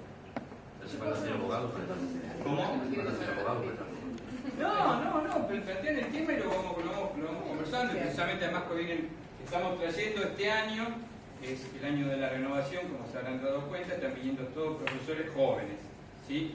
Vino Carolina, vino Diego y ahora la próxima viene Mario. Y después tenemos organizados. Hoy nos dieron la sentencia, nosotros denunciamos al juez Cuba en el Consejo de la Magistratura, un escrito muy bien hecho por el profesor José Gente. Porque tuvimos el caso de dos pibes matados por un policía que se procesó al policía sin ni siquiera tomar la instalatoria, y los dos pibes estuvieron desaparecidos durante 30 días, negándole a la familia que estaban en la morgue como NN. Incluso a uno lo enterraron como NN. Muy mala cero investigación por parte del juzgado.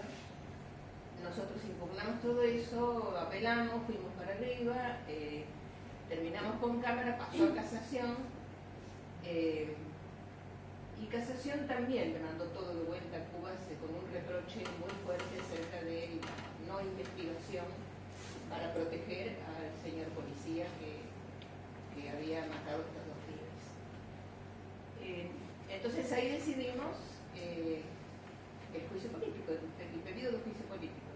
Si vos lees la sentencia del Consejo de la Magistratura, que tenés conmigo, acá un juez puede hacer cualquier cosa finalmente, porque desestimaron la denuncia nuestra, a pesar de que el camarista Hornos nos llamó para felicitarnos porque habíamos tenido el coraje de enfrentarnos a había habido 2 pibes desaparecidos en plena democracia.